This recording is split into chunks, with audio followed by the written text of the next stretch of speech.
Uh, I fully associate myself with Premier Smith's comments just then. We expect the U.S. administration to respect Canadian sovereignty. I'm always clear in my conversation with President Trump to that effect, and then move on to what we can do together. Thank you. Next question, Mikan. President Trump వెనిజులాపై దాడి చేశాడు, అక్కడ president kidnap చేశాడు, ఇరాన్పై దాడి చేస్తానంటూ బెదిరిస్తున్నాడు. So ఇలా ప్రపంచంలో అనేక దేశాలని బెదిరిస్తూనే ఉన్నాడు. ఇప్పుడు నెక్స్ట్ టార్గెట్ క్యూబా అంటున్నాడు. క్యూబాలో ప్రభుత్వం పడిపోతుందని. మెక్సికో, కొలంబియాలను బెదిరించాడు. ఇప్పుడు తాజాగా తన మిత్రదేశమైన కెనడాని బెదిరించాడు. అంతకుముందు యూరోప్లో తన మిత్రదేశమైన డెన్మార్క్కు చెందిన గ్రీన్లాండ్ కావాలన్నాడు, పనామాను కావాలన్నాడు. గ్రీన్లాండ్ అయితే అవసరమైతే అక్యుపై చేసుకుంటాం మిలిటరీగాని బెదిరించాడు. ఇప్పుడు తాజాగా ట్రంప్ అటాక్ కెనడా పైన పడింది.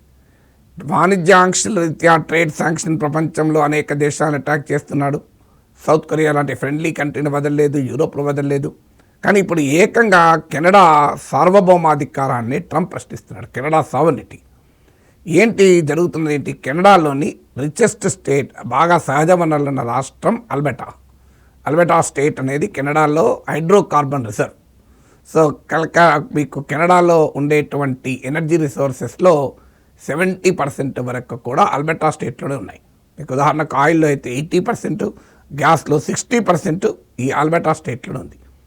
సో కానీ కెనడాలో ఒక భాగంగా ఉండడం వల్ల చాలా రిచ్ రిసోర్సెస్ ఉన్నప్పటికీ కూడా, సో ఒక దేశంలో ఒక రాష్ట్రంలో బాగా రిచ్ ఉంటే మరో రాష్ట్రం పూర్ ఉంటే ఆ రాష్ట్రం నుంచి వనరులు ఈ రాష్ట్రానికి వెళ్తాయి. ఇప్పుడు మన దేశంలో కూడా సౌత్ ఇండియా కేంద్రానికి కంట్రిబ్యూట్ చేసేది ఎక్కువ, తీసుకునేది తక్కువ. ఇందుకు భిన్నంగా యూపీ, బీహార్ లాంటి రాష్ట్రాలు దేశానికి కంట్రిబ్యూట్ చేసేది తక్కువ, దేశం నుంచి తీసుకునేవి ఎక్కువ. సో ఎక్కడైనా ఈ ఈక్వలైజేషన్ అంటారు దీన్ని. సో కెనడాలో కూడా రిచ్ స్టేట్ అయిన అల్బర్టాలో సృష్టించబడుతున్న సంపదైన ఇతర పేద రాష్ట్రాలకు కూడా సర్దుబాటు జరుగుతూ ఉంటుంది. సహజంగానే అల్బర్టా స్టేట్లో ఇది అభ్యంతరానికి కారణమవుతుంది. ఒక సెక్షన్ ఆఫ్ పాపులేషన్లో మేము ఎందుకు ఇండిపెండెంట్ కంట్రీ కాకూడదు అనే వాదన మొదలైంది. ఎందుకంటే వీఆర్ రిచర్ స్టేట్ కదా, మేమే వేరే కంట్రీ అయిపోతుంది కదా అని. తర్వాత ఈ అల్బర్టా స్టేట్ నుంచి ఆయిల్ అయినా గ్యాస్ అయినా ల్యాండ్ లాక్డ్ గనక ఇతర రాష్ట్రాల ద్వారా వెళ్ళాలి. అంటే కెనడా ఫెడరల్ ప్రభుత్వం అనుమతి లేకుండా ఆయిల్ అండ్ గ్యాస్ను పంపింగ్ పైప్ లైన్ల ద్వారా తీసుకెళ్ళలేదు. సో అందువల్ల ఫెడరల్ ప్రభుత్వం అనేక కారణాల రీత్యా, అంటే క్లీన్ ఎనర్జీ, గ్లోబల్ వార్మింగ్, ఇలాంటి అనేక ఫ్యాక్టర్స్ ఉండొచ్చు, ప్రతి సందర్భంలోనూ ఈ అవకాశాలు రావడం లేదు. సో అల్బర్టాలోని ఒక సెక్షన్ ఆఫ్ ప్రజల్లో ఉండే భావన ఏంటంటే, మా సంపదను మేము పూర్తి స్థాయిలో ఎక్స్ప్లాయిట్ చేసుకోలేకపోతున్నాం, ఒకవేళ ఎక్స్ప్లాయిట్ చేసినా అది ఇతర రాష్ట్రాలకు పంచుతున్నారు, అందువల్ల నాకు ఇండిపెండెన్స్ కావాలనే భావన మొదలైంది. ఇటీవల ఒక ఒపీనియన్ పోల్ అయితే 30% వరకు కూడా ఈ భావన ఉందని. అయితే అది ఒక మెజారిటీ ప్రజల్లో లేదు, అది కూడా గ్రీవెన్స్ రూపంలో ఉంది తప్ప దేశం నుంచి విడిపోవాలనే స్థాయిలో ఇంకా పూర్తి స్థాయిలో లేదు. ఇప్పుడు ఆ వేర్పాటువాదులకు ప్రాతినిధ్యం వహించేటువంటి పార్టీ పేరు అల్బర్టో ప్రాస్పరిటీ పార్టీ, ఆప్. సో ఈ అల్బర్టా ప్రాస్పరిటీ పార్టీ నాయకులు అమెరికాకు వచ్చి 3 సార్లు అమెరికా అధ్యక్షుని ప్రతినిధులతో, ట్రంప్ మనుషులతో చర్చలు జరిపారు. సో అమెరికా, కెనడా మిత్రదేశాలు, దశాబ్దాలు కాదు శతాబ్దాలుగా మిత్రదేశాలు, నాటోలో భాగస్వాములు. సో అమెరికాకు క్లోజెస్ట్ అలై కెనడా అన్ని అంశాల్లోనూ. అలాంటి కెనడా ప్రభుత్వానికి వ్యతిరేకంగా కెనడా నుంచి విడిపోవాలనుకునే వారికి ప్రెసిడెంట్ ట్రంప్ మనుషులు అపాయింట్మెంట్ ఇచ్చి కలుస్తున్నారు. ఇప్పుడు లాస్ట్ ఏప్రిల్ నుంచి ఇప్పటి వరకు 3 సార్లు కలిశారు, త్వరలో మళ్ళీ కలవబోతున్నామని. అక్కడితో ఆగకుండా అమెరికన్ మినిస్టర్ స్కాట్ బెసెంట్ మీకు ఓపెన్గానే కామెంట్ చేశారు, ఓపెన్గానే. సో అల్బర్టా ప్రజలు వారు కోరుకుంటున్నారు, సావర్నిటీ కోరుకుంటున్నారు, వేరే దేశం కావాలని కోరుకుంటున్నారు. వాళ్ళని పసిఫిక్ ఓషన్ దాకా వారి ఆయిల్ అండ్ గ్యాస్ను రాకుండా కెనడా ప్రభుత్వం అడ్డుపడుతోంది అంటూ ఆ అల్బర్టా ప్రాస్పరిటీ పార్టీ డిమాండ్కు అనుకూలంగా ట్రంప్ క్యాబినెట్లో మినిస్టర్ అయిన స్కాట్ బెసెంట్ ట్వీట్ చేశాడు.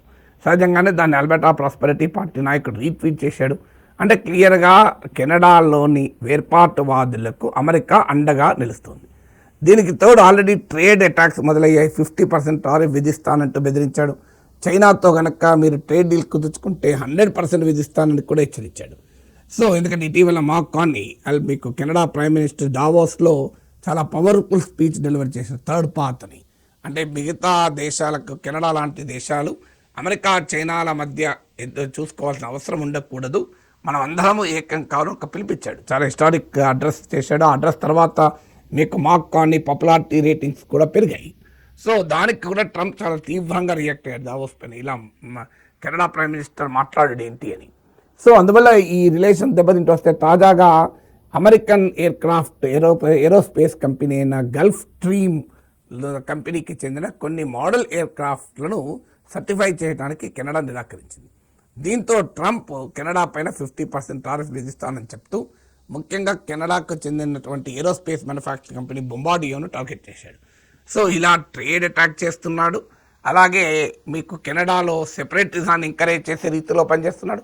ఓపెన్గా కెనడాను 51st స్టేట్గా అమెరికాలో కలుపుకుంటాము, అట్లయితే మీ పైన టారిఫ్లు ఉండవు అని ఒక్కసారి కాదు, జస్టిన్ ట్రూడో ప్రైమ్ మినిస్టర్గా ఉన్నప్పటి నుంచి ఇప్పటి వరకు అనేక సార్లు కెనడా అవమానిస్తూ మాట్లాడాడు. అక్కడికి ఆగకుండా కెనడా ఫ్లాగ్ను అమెరికా జెండాతో కప్పి పోస్టులు చేశాడు. సో ఇలా కెనడాను అవమానించే రీతిలో, తృణీకరించే రీతిలో, కెనడా సార్వభౌమాధికారాన్ని వెక్కిరించి ధిక్కరించే రీతిలో ట్రంప్ కంటిన్యూస్గా చేస్తున్నాడు. ఎందుకు చేస్తున్నాడు?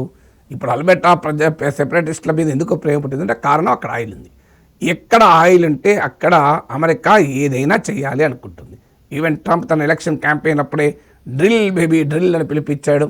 సో ట్రంప్ బిజినెస్ ఇంట్రెస్ట్లు ట్రంప్కు ముఖ్యం, దేశాల సావనిటీతో సంబంధం లేదు. ఇప్పుడు పాకిస్తాన్లో కూడా ఆయిల్ ఇండస్ట్రీ డెవలప్మెంట్కు అమెరికన్ కంపెనీతో పొత్తు కుదుర్చుకున్నాడు, అగ్రిమెంట్ కుదుర్చుకున్నాడు. అమెరికన్ కంపెనీ అయిన యునైటెడ్ మెటల్స్ కంపెనీ వారు పాకిస్తాన్లో రేర్ ఎర్త్ గురించి కూడా ఎక్స్ప్లోర్ చేస్తామని అగ్రిమెంట్ కుదుర్చుకున్నాడు. ఈవెన్ మీకు యుక్రెయిన్లో కూడా మినరల్ డీల్ కుదుర్చుకున్నాడు. ఇప్పుడు వెనిజులా అయితే బహిరంగంగానే చెప్పాడు, వెనిజులా ఉన్న చమురు సంపదను మేమే డిసైడ్ చేస్తాం, వెనిజులా చమురు సంపద అమెరికాకు దక్కాలి అని బహిరంగంగానే వ్యాఖ్యానించాడు.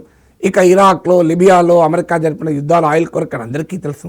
మరో ఆయిల్ ఎక్స్పోర్టింగ్ అంటే ఇరాన్ పైన అటాక్ చేస్తానంటున్నాడు. సో ఈ పెట్రో ఇంపీరియలిజంలో భాగంగా ఇప్పుడు కెనడాలోని ఒక స్టేట్లో ఉన్నటువంటి సెపరేటిజాన్ని కూడా అమెరికా సపోర్ట్ చేస్తుంది. అంటే ఇరాన్ అంటే అమెరికాకు శత్రు దేశం అర్థం చేసుకోవచ్చు.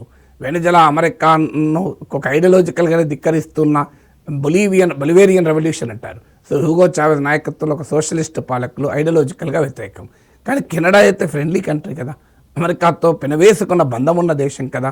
ఇప్పుడు కెనడాను కూడా నేను డివైడ్ చేస్తా అంటే కెనడా పట్ల సింపతి అని కాదు. ఇక్కడ ఇప్పుడు భారతదేశంలో పంజాబ్లో ఖలిస్తాన్ వేర్పాటువాదుల్ని కెనడా ఓపెన్గానే సపోర్ట్ చేసింది, అవకాశాన్ని ఇచ్చింది.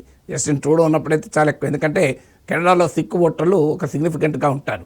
అందువల్ల వారి ఓట్ల కొరకు ఏకంగా ఇండియన్ సమగ్రతకు, సార్వభౌమాధికారానికి, ఇంటెగ్రిటీకి, సావనిటీకి ప్రమాదం తెచ్చిపెడుతున్న ఖలిస్తాన్ ఉన్మాదులు స్వేచ్ఛగా మరి కెనడాలో తిరుగుతున్నారు.